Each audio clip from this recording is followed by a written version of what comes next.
मेरे प्यारे बच्चों, एक बार फिर से आप लोगों का क्लास 10 में स्वागत है।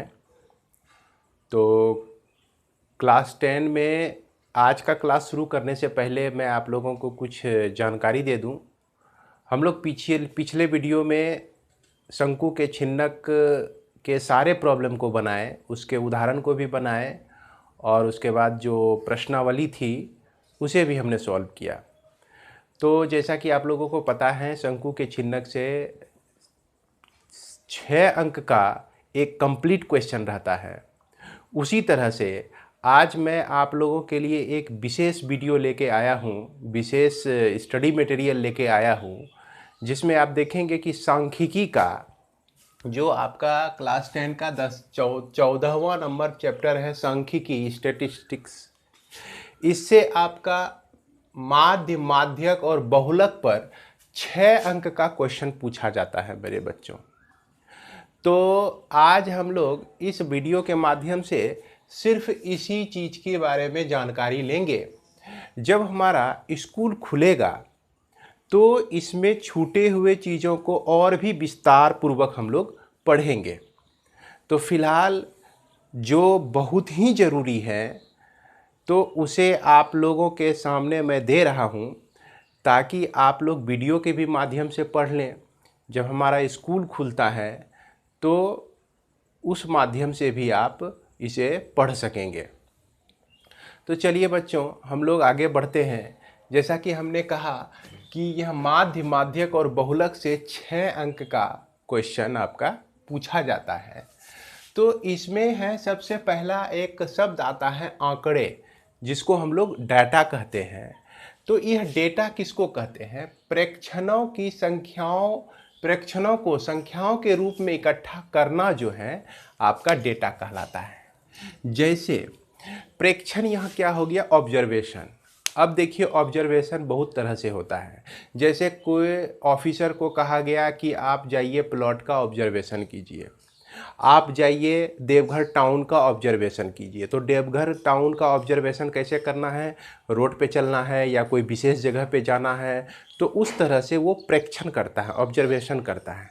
लेकिन यहाँ जो ऑब्जर्वेशन होता है, इस ऑब्जर्वेशन में हम लोग इकट्ठा करते हैं डाटा को। किसको इकट्ठा करते हैं? डाटा को। अगर आपसे कह दिया जाए या किसी टीचर को कहा जाए कि स्कूल में जितने भी बच्चे हैं उसके मैथ्स में कितने मार्क्स आए, तो वहाँ तो कितने मार्क्स आए तो हर एक बच्चे के लिए हमको नंबर नोट करना पड़ेगा। मान लीजिए रोल नंबर 1 को 50 नंबर है, रोल नंबर 2 को 30 नंबर है, रोल नंबर 3 को 40 नंबर है। इस तरह से हम क्या देखते हैं? संख्या के रूप में हम ऑब्जर्वेशन करते हैं, संख्याओं को नोट करते हैं। तो इस तरह इसे हम लोग क्या कहते हैं? आंकड़े कहते हैं, उसको हम लोग डाटा कहते हैं। अब देखिए, डाटा किसका किसका होता है। जैसे मान लीजिए कि क्लास में बोला कि कितना क्या क्या प्राप्तांक आया हुआ है, उसको आप इकट्ठा कीजिए। तो वो कैसा इकट्ठा होके आएगा? हमारा संख्याओं के रूप में आएगा। उसके बाद अगर हमको पता करना हो कि तापमान बताइए पूरे महीने में किस किस दिन कितना तापमान रहा, तो जैसे प्रायः गर्मियों में 30 डिग्री फ़ारेनहाइट से 30 डिग्री सेल्सियस से ऊपर ही तापमान होता है। तो कभी 30 डिग्री रहा, कभी बहुत ज़्यादा धूप हुआ तो 35 डिग्री सेल्सियस तापमान हो गया। इस तरह से हम देखते हैं 30, 35, 31, 32 डिग्री सेल्सियस जो हम नोट करते हैं वो संख्या होती है, यानी कि वो डाटा हो गया। उसके बाद नमी जो हम लोग यूज करते हैं, नमी मतलब मॉइस्चर को भी संख्या के रूप में ही व्यक्त किया जाता है। उसके बाद उम्र है, उम्र का कलेक्शन है कि हर एक बच्चे का उम्र नोट कीजिए, कितना उम्र का कौन है ना। तो उसमें भी हम लोग संख्या ही यूज करते हैं, 5.5 बरस, 3.5 बरस, 10 बरस, 14 बरस। तो ये सब संख्याओं का ही कलेक्शन होता है इसमें। अब मान लीजिए कि वर्षा हो रही है, वर्षा कितना हुआ। बहुत सारे भारत में ऐसे जगह हैं जहाँ पे भारी वर्षा होती है, और जिसको हम लोग किस में मापते हैं? मिलीमीटर में मापते हैं। 30 मिलीमीटर, 40 मिलीमीटर की बारिश हुई, 10 मिलीमीटर की बारिश हुई, 5 मिलीमीटर की बारिश हुई। इस तरह से हम लोग क्या करते हैं कि संख्याओं को ही कलेक्ट करते हैं। तो ये बात हो गई आपका आंकड़ा। उसके बाद हम लोग जो हैं कैसा कैसा आंकड़ों के बारे में पढ़ने जा रहे हैं, देखिए वर्गीकृत आंकड़ों को हम लोग इस क्लास में पढ़ने जा रहे हैं। और ये वर्गीकृत आंकड़े जो हैं, जिसको इंग्लिश में ग्रुप्ड डेटा कहते हैं, हम लोग क्लास 10 में पढ़ने जा रहे हैं। और अवर्गीकृत आंकड़े अनग्रुप्ड डेटा, जिसको हम लोग क्लास 9 में ही पढ़ चुके हैं। क्लास 9 में आपने देखिए, याद कीजिए, बनाया होगा माध्य, माध्यक और बहुलक को। तो उसमें क्या होते थे, अवर्गीकृत आंकड़ा होता था। मतलब कि हर एक आंकड़ा अलग अलग दिया रहता था, और उसके बारे में हम लोग माध्य, माध्यक और बहुलक उसका हम लोग निकालते थे। तो इस तरह से अवर्गीकृत आंकड़े तो हम लोग क्लास 9 में ही पढ़ चुके हैं। वर्गीकृत आंकड़ा जो है आपको क्लास 10 में पढ़ना है। तो वर्गीकृत आंकड़ा को समझ गए होंगे, यह किस तरह का होता है। अब इसके बारे में समझें। वर्गीकृत आंकड़ा जो है आपको देखने को मिलेगा, इसका जो क्लास 10 में जो प्रॉब्लम आपको देखने को मिलेगा वो इस तरह से मिलेगा कि एक आपका क्या कहते हैं, कॉलम इस तरह से दिया रहेगा, दूसरा कॉलम इस तरह से दिया रहेगा। एक कॉलम में आपका प्रेक्षण दिया रहेगा, प्रेक्षणों की संख्या दी रहेगी, या वर्ग अंतराल दिया रहेगा। समझ गए। वर्ग अंतराल कहने का मतलब, प्रेक्षण कहने का मतलब हो गया कि जैसे मान लीजिए कि 40 मार्क्स कितने बच्चे को आया, 3 बच्चे को आया, तो 40 मार्क्स जो हो गया हमारा, यह 40 जो हो गया प्रेक्षण हो गया, और 3 बच्चे को 40 मार्क्स आया हुआ है आपके क्लास में। अगर मान लिया जाए, कहे कि 72 नंबर कितने बच्चों को आया हुआ है, तो हमने क्लास में देखा कि 72 नंबर 2 बच्चे को आया हुआ है 72 नंबर। तो ये 72 जो हो गया प्रेक्षण हो गया, और यह 2 जो हो गया आपका बारंबारता हो गया। तो उम्मीद है कि आप लोग प्रेक्षण को समझ गए होंगे। अब हम लोग चलते हैं वर्ग अंतराल के बारे में। इसमें वर्ग अंतराल को देखते हैं, ये किस तरह से आता है। जैसे यह 0 से लेकर 10 तक है ना।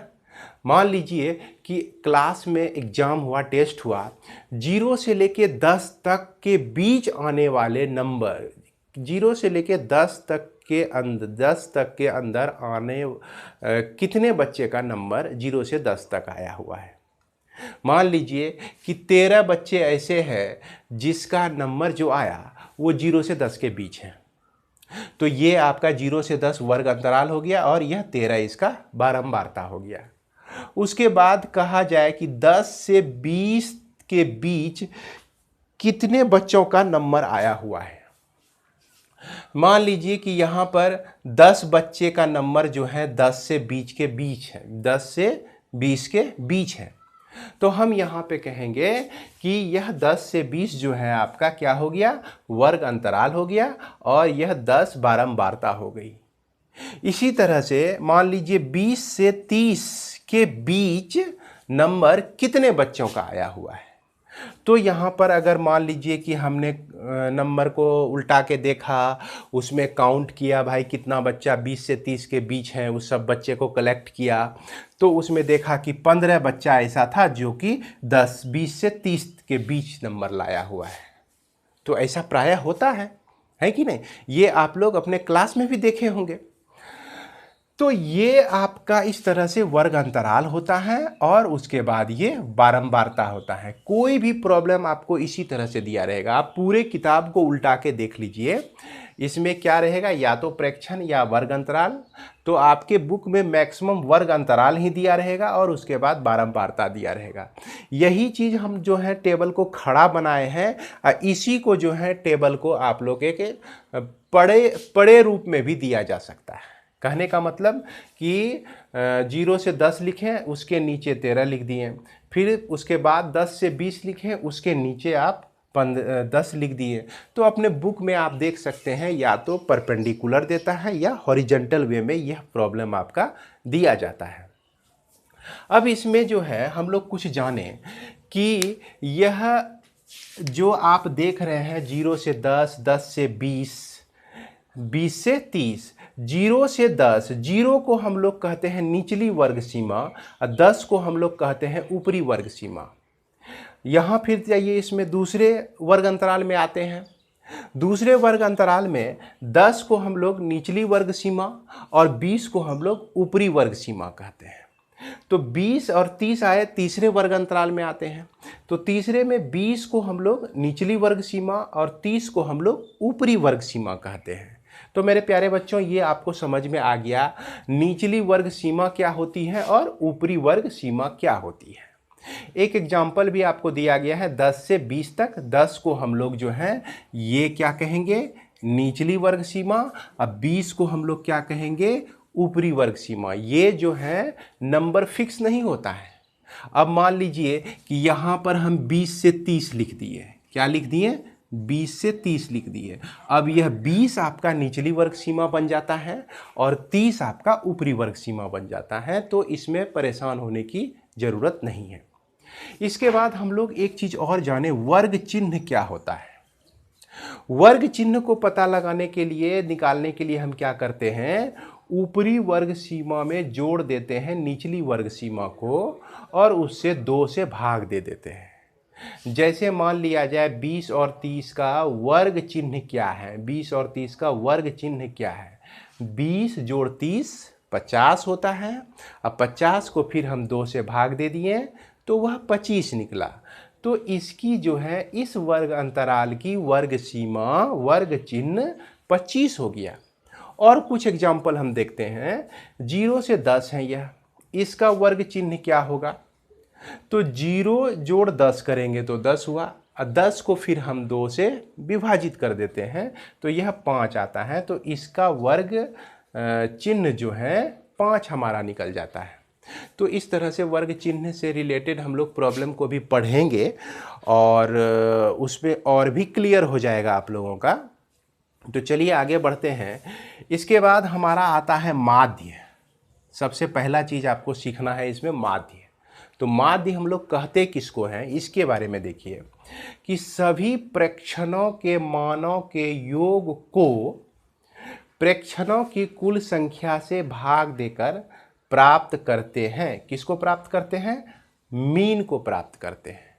या तो सभी प्रेक्षणों के मानों के योग को प्रेक्षणों की कुल संख्या से भाग देकर, है ना, माध्य को प्राप्त किया जा सकता है। तो यहाँ पे हम एक शब्द लिख सकते हैं, माध्य को प्राप्त करते हैं। ओके, तो अब इसको हम लोग विस्तार से समझेंगे। तो आप सबसे पहले काम क्या करें कि इसको आप लिख लें, शुरू से अंत तक इसको आप लोग उतार लें। उतारने के बाद मैं इसको आगे बढ़ाऊंगा और इसका संभव हो तो स्क्रीनशॉट लेकर आप अपनी कॉपी में धीरे धीरे इसको लिख लें। चलिए आगे बढ़ते हैं हम लोग।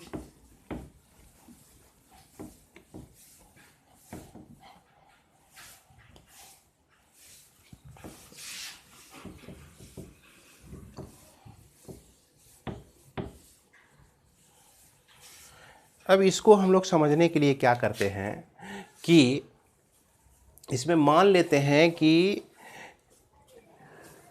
माना कि x1, x2, x3 और xn, है ना, ये क्या है आपका प्रेक्षणों की n प्रेक्षण है, इसकी बारंबारता क्रमशः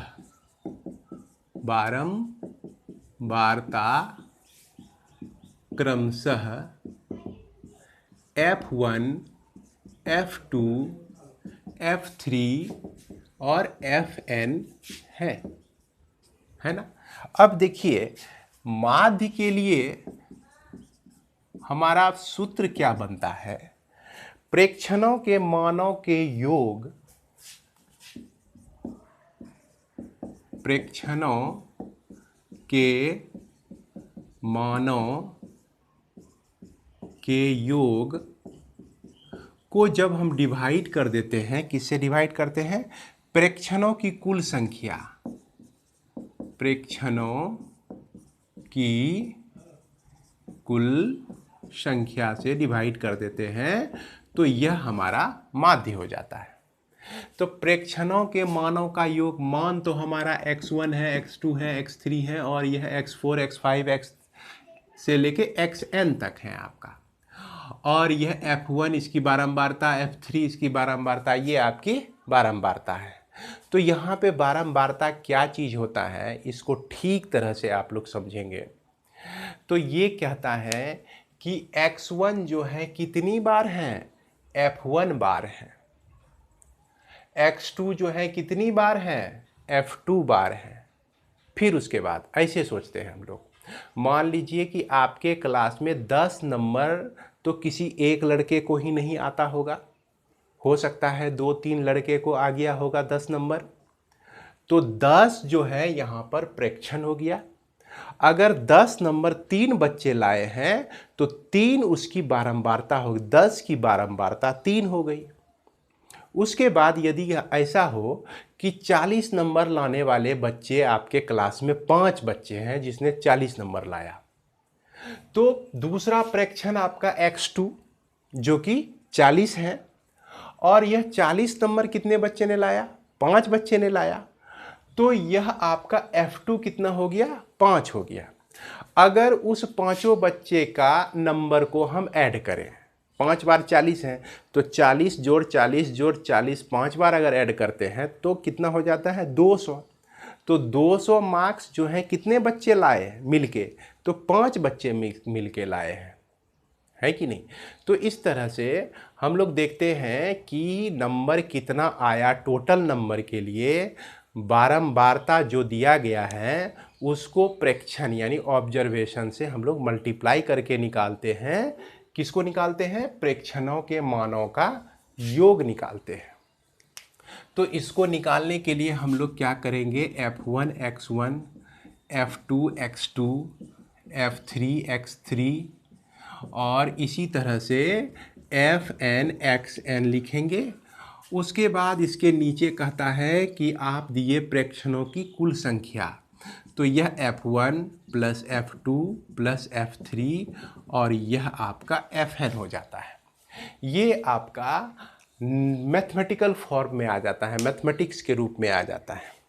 अब देखिए इसी को हम लोग शॉर्ट में क्या लिखते हैं, इसको समझने की कोशिश कीजिएगा कि इसको हम लोग लिखते हैं सिग्मा fi(xi) लिखते हैं। देखिए यहाँ i है, यहाँ भी i है और यह i का मान जो है 1 से लेकर n तक, इस ऊपर वाले के लिए हमने इतना लिखा। उसके बाद सिग्मा fi और यह i का वैल्यू 1 से लेकर n तक, इस तरह से हम लोग इसको सिंबॉलिकली लिखते हैं। यह सिग्मा का मतलब होता है जोड़, यह बीच में हम लोग को क्या यूज करना है, जोड़ यूज करना है। और fi(xi) है तो एक बार f1 x1 लिखना है, फिर जोड़ लिखना है, फिर i का वैल्यू 2 रख के f2 x2 लिखना है, फिर उसके बीच में क्या सिंबल डालना है, जोड़ डालना है। क्यों, जोड़ डालने का नियम यहाँ कौन बता रहा है, यह सिग्मा बता रहा है। यह सिग्मा जो है एक्सप्रेस कर रहा है कि यह आपका इस तरह से लिखा जा सकता है। अब यदि एक एग्जाम्पल हम लेते हैं, एग्जाम्पल इसको समझिएगा। अगर इस तरह से रहे सिग्मा i का वैल्यू 1 से लेकर 5 तक और यह xi fi रहे, है ना, तो यह 1 2 3 4 कहाँ तक जाएगा, 1 2 काउंटिंग 5 तक जाएगा आपका। तो यहाँ पर हम लिख सकते हैं x1 f1 plus x2 f2 plus x3 f3 plus x4 x3 f3 4 plus x5 और f5। बस यहीं पे हमको रुक जाना है, 5 तक ही लिख सकते हैं इसको। क्योंकि यहाँ पर सिग्मा जो है 5 तक गया हुआ है। अब ये n तक लिखा गया है, कहने का मतलब कि n का संख्या 5 भी हो सकता है, 10 भी हो सकता है, जहाँ तक आपको कहेगा लिखने के लिए वहाँ तक आप लिखेंगे। तो इस सिंबल को जो है शॉर्ट में हम लोग इस तरह से भी लिख देते हैं। संभवतः ये आपको समझ में आ गया होगा। इसको हम लोग इस तरह से भी लिखते हैं, sigma F I x I by sigma F I, है ना। और यहाँ पे जो है एक्स आई जो होता है आपका, एक्स आई का दो नाम रहता है यहाँ पे। या एक्स आई जो होता है यह प्रेक्षण होता है, या नहीं तो यह वर्ग चिन्ह होता है। यह क्या होता है? वर्ग चिन्ह होता है। प्रेक्षण भी हो सकता है यह एक्स आई, और वर्ग चिन्ह भी होता है। और यहाँ एफ जो है आपका बारंबारता रहता है। तो इसके आधार पर हम लोग एक प्रॉब्लम को देखेंगे, और इस प्रॉब्लम के माध्यम से हम लोग कोशिश करेंगे कि किस तरह से माध्य को निकाल सकते हैं हम लोग। तो चलिए बच्चों, मैं इसको मिटा रहा हूँ, इसे आप अपनी कॉपी में ज़रूर लिख लेंगे। यहाँ तक आप लोग स्क्रीनशॉट लेके रख सकते हैं और इसे लिख लेंगे। चलिए एक प्रॉब्लम हम लेते हैं।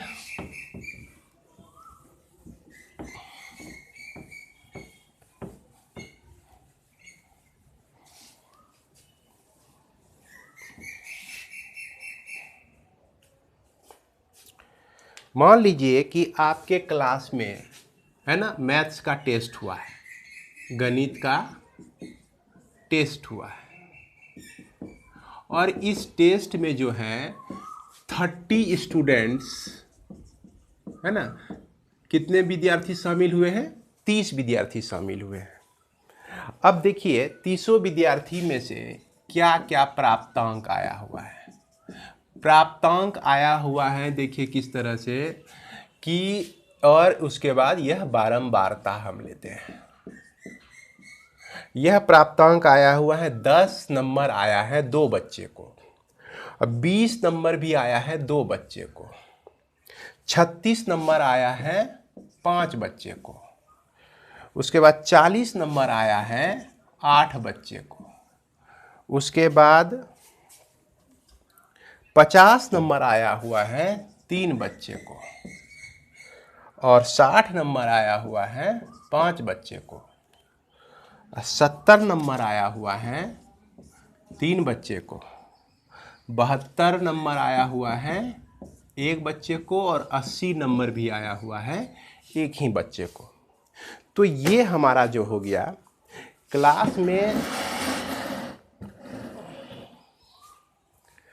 क्लास में जो है, एक क्लास में टेस्ट हुआ गणित का, और उसमें क्या है कि 10 नंबर आया है 2 बच्चे को, 20 नंबर आया है 2 बच्चे को, और इसी तरह से डाटा आपको दिया गया है।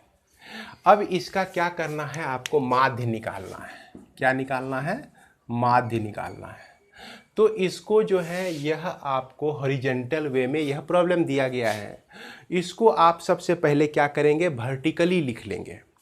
वर्टिकली हम लोग लिखते हैं, तो यह आपका हो गया प्राप्तांक, है ना, उसके बाद हो गया बारंबारता हो गया।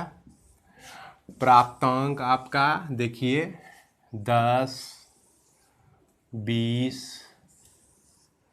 36, संभवतः यह छोटा पड़ जाएगा, इसीलिए हम, चलिए बच्चों, इसको मिटा के इसको हॉरिजॉन्टल वे में लिख लेते हैं। हम लोग फिर से लिख लेते हैं।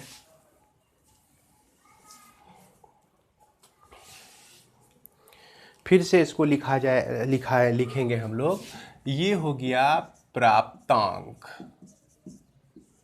उसके बाद हो गया आपका बारंबारता, है ना।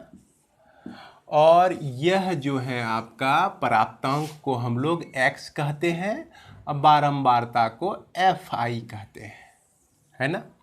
प्राप्तांक आपका कितना कितना दिया गया था? 10 था, 20 था, उसके बाद आपका 36,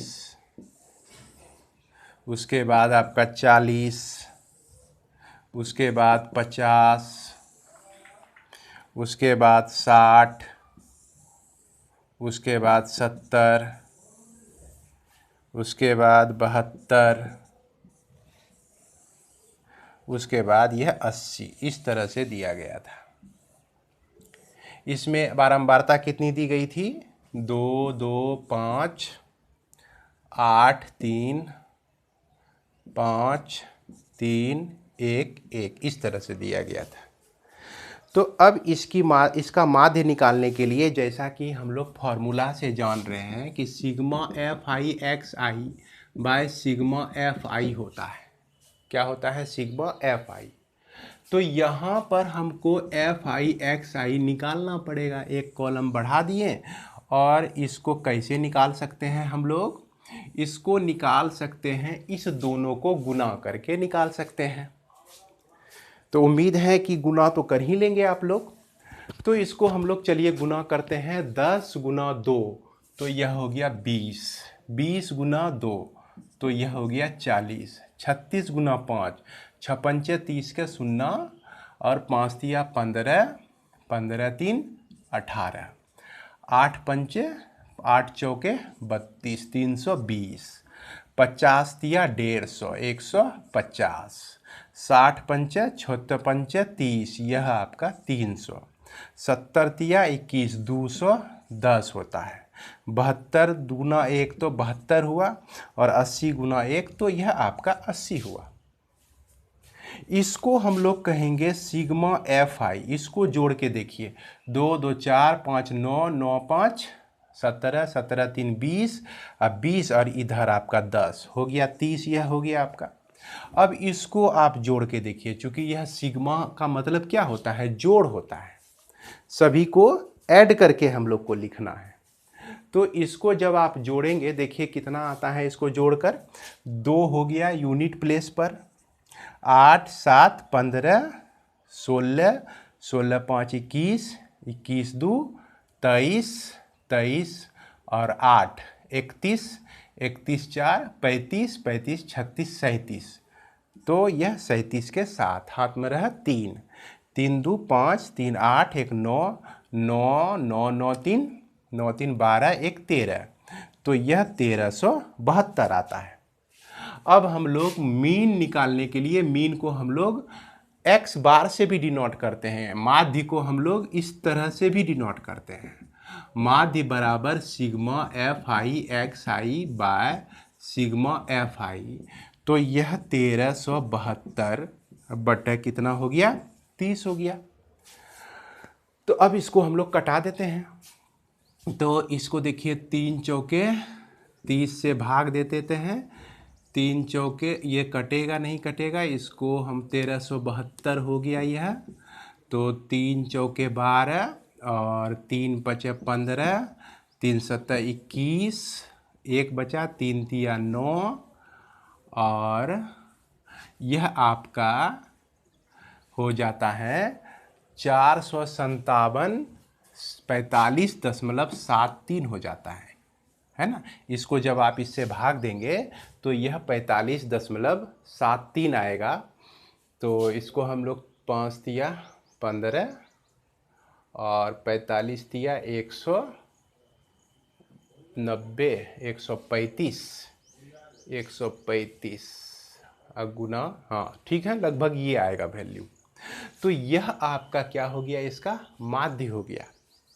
अब एक चीज़ याद रखिएगा बच्चों, कि यह माध्य निकालने का, इस तरह से हम लोग माध्य निकालते हैं। माध्य निकालने का 3 तरीका है।